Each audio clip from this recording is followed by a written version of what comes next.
Good morning, student. Once again, welcome to the class. Now, today we have started new chapter number 7, India during the Maurya period. म्हणजे मौर्यकालीन भारत. त्यामध्ये point आहे 7.1 the Greek empire Alexander inventions. Second point आहे the Maurya empire. तर हे 2 points या लेसनमध्ये आपल्याला दिलेले आहे. So I am going to start first point 7.1 the Greek Emperor Alexander's inventions. तर ग्रीक सम्राट जो अलेक्झांडर होता त्याला सिकंदर हे सुद्धा नाव होतं. म्हणजे अलेक्झांडर जो होता ग्रीक एम्परर तो त्याला सिकंदर या नावाने तो ओळखला जात होता. तर ग्रीक सम्राट सिकंदराची स्वारी. आता इन्व्हेन्शन मीन्स काय होते? स्वारी. Alexander the Greek emperor invaded India's northwestern frontier in 326 BCE. तर जो ग्रीक सम्राट होता अलेक्झांडर तर त्याला सिकंदर या नावाने सुद्धा तो ओळखला जायचा. त्यामुळे मग तो ग्रीक अलेक्झांडर उर्फ सिकंदर याने इसवी सन पूर्व BCE मीन्स इसवी सन पूर्व 326 मध्ये भारताचा जो वायव्य प्रदेश होता, भारताचा जो नॉर्थ वेस्टर्न जी साईड होती भारताची, त्या वायव्य प्रदेशावर त्यांनी काय केली होती? स्वारी केलेली होती. क्रॉसिंग द इंदूज ब्रॅकेटमध्ये Sindhu river he reach Taxila. आणि सिंधू नदी ओलांडून तो तक्षशिलेस पोचला होता. On the way, he met with forceful opposition from the local Indian kings. He defeated them all and successfully reached the Punjab. तर या मार्गावर काही स्थानिक भारतीय राज्यांनी त्यांच्याशी काय केलेला होता? निकराचा असा लढा दिलेला होता. त्यांच्याशी लढाई केलेली होती. आणि तरीसुद्धा ते त्यांच्याशी लढाई करून त्यांनी त्या राजांचा पराभव केला आणि अतिशय सक्सेसफुली ते पंजाब येथे पोहोचले. However in this invasions his army had to suffer several hardship. तर ते यशस्वी तर झाले होते त्या राजांना हरवून, तरीसुद्धा ते पंजाबपर्यंत ते पोहोचण्यात यशस्वी झाले होते. मात्र त्यांच्या या स्वारीत त्यांच्या सैनिकांना त्यांची जी आर्मी होती त्या आर्मी सैनिकांना खूप अशा हाल अपेष्टा सहन कराव्या लागल्या होत्या त्या युद्धामध्ये. The soldiers were eager to go back home.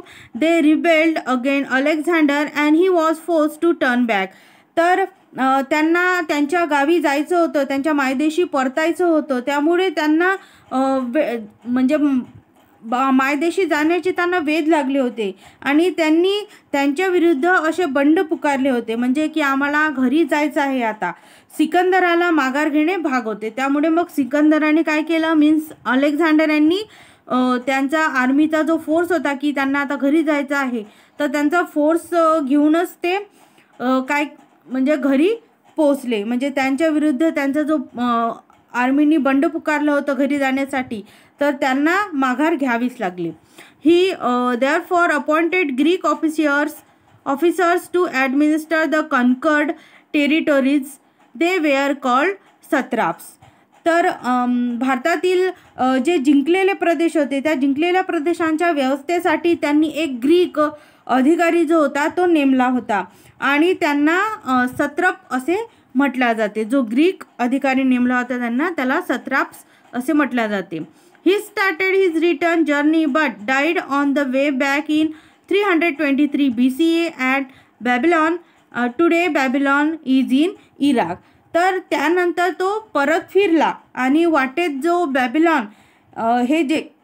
Babylon येथे इसवी सन पूर्व 323 मध्ये तो मरण पावला. कोण? अलेक्झांडर मरण पावला. आणि हे जे स्थळ होते हे स्थळ आजचे जे इराक आहे ते बॅबिलॉन हे म्हणजे आजचे जे स्थळ आहे इराकमध्ये ते बॅबिलॉन आहे. Alexander campaign led to an increase in the trade between India and the western world. आणि त्यामुळे सिकंदराचे जे आगमन झालं आणि सिकंदराच्या आगमनामुळे भारत आणि पश्चिमेकडील वेस्टर्न वर्ल्डकडील जो जग आहे, पश्चिमेकडील जे जग आहे यांच्यातील जो ट्रेड होता, ट्रेड मीन्स व्यापार होता, तो वाढला. The historians who accompanied Alexander introduce India to the western world through their writings. आणि सिकंदराच्या बरोबर जे इतिहासकार होऊन गेले, तर त्या इतिहासकारांनी त्यांनी त्यांच्या लिखाणातून पश्चिमेकडील जगाला भारताचा परिचय करून दिला. पश्चिमेकडील जो भाग होता भारताचा, त्याला भारताचा परिचय करून दिला. Greek sculpture influences Indian art giving rise to the Gandhara school of art.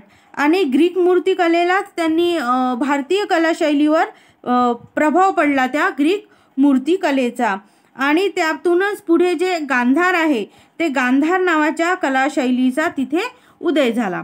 The Greek Kings minted characteristic coins. On one side the coin had a picture of the king. The Greek kings minted characteristic coins. On one side, the coin had a picture of the king who had minted the coin, and on the other side, a picture of a Greek god. तर हे जे गांधार आहे, गांधार कलाशैलीचा त्यामध्येच उदय झाला. आणि Greek राजांची जी नाणी होती ती वैशिष्ट्यपूर्ण होती. आणि त्यावर एक साईडला म्हणजे एका बाजूला नाणे पाडणाऱ्या राजाचे चित्र आणि दुसऱ्या साईडला ग्रीक देवतेचे चित्र असायचे. The name of the king was also written on the coin. Alexander coins were of the same type. आणि नाण्यावर त्या राजाचे नावसुद्धा लिहिले जात असायचे.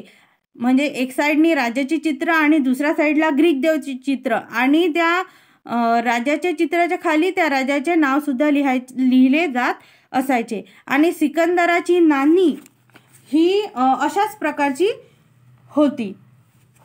तर बघा इथे पिक्चर दिलेला आहे. सिकंदर, अलेक्झांडर सिल्वर कॉइन, अशा पद्धतीची ती सिकंदराची काय होती, नाणी होती. अलेक्झांडर मीन्स सिकंदर, त्याला सिकंदर असे म्हटल्या जात होते. Later Indian kings also started minting similar coins. आणि नंतरच्या काळात भारतातील राज्यांनीही अशाच प्रकारची जी नाणी पाडण्यास सुरुवात केली. ज्याप्रमाणे अलेक्झांडर यांची नाणी होती, त्याचप्रमाणे भारतातील अनेक राज्यांनी सुद्धा पुढील नंतरच्या काळामध्ये अशा पद्धतीची नाणी पाडण्यास सुरुवात केली. The Maurya empire, Chandragupta Maurya. आता Chandragupta Maurya founded the Maurya empire. People were tired of the tyrannical rule of the Nanda king of Magadha, Dhanananda. तर चंद्रगुप्त मौर्याने मौर्य समाजाची काय केली, स्थापना केली. आणि मगधचा जो राजा होता नंद, त्या राजा जो धनानंद होता, याच्या जुलमी राजवटीला त्या लोक काय झाले होते, कंटाळलेले होते. Chandragupta Maurya brought it to an end and established his own rule in Magad around 325 BCE. तर त्यांचा पडाव करून चंद्रगुप्त मौर्याने इसवी सन पूर्व 325 म्हणजे 325च्या सुमारास मगधावर स्वतःची काय केली, सत्ता प्रस्थापित केली. He won Avanti and Saurashtra and began to extend the boundaries of his empire. आणि त्याने अवंती आणि सौराष्ट्र असे जिंकून घेऊन आपल्या साम्राज्याचा त्याने विस्तार करण्यास सुरुवात केली. After Alexander death a struggle for power began among the satraps he had appointed. म्हणजे सिकंदराने नेमलेल्या सत्रपामध्ये त्याच्या मृत्यूनंतर सत्तेसाठी लढाया त्याने सुरू केल्या.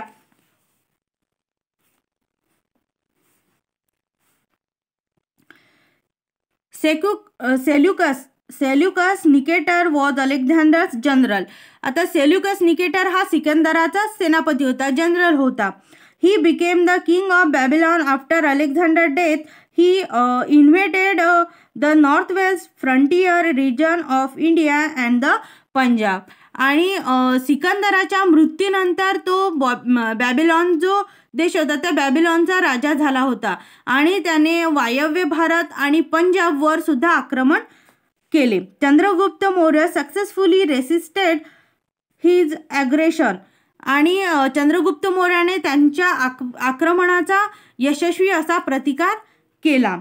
The defeat of Seleucus Nicator led to the inclusion of the northwest region of Kabul, Kandahar and Herat in the Mauryan Empire. तर सेल्युकस निकेटरचा पराभव केल्यामुळे अफगाणिस्तानातील जे काबूल, कंदाहार आणि हेरात हे जे प्रदेश होते त्यांच्या साम्राज्यात ते सामील झाले.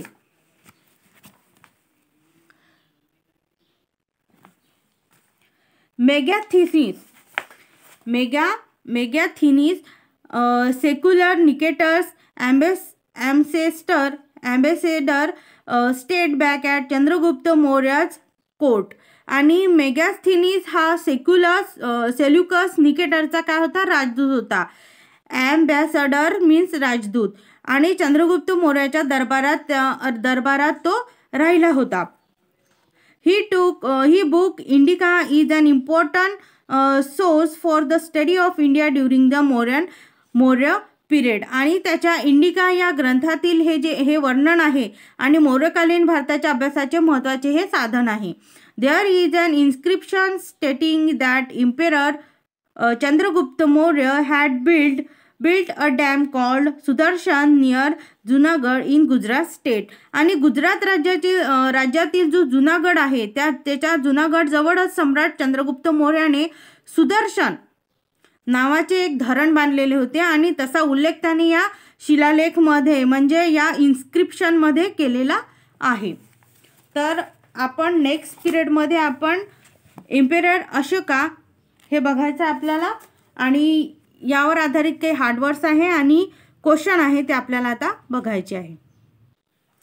हार्डवर्ड्स: इनवेडेड मीन्स आक्रमण केले, फ्रंटियर मीन्स देशाची सरहद,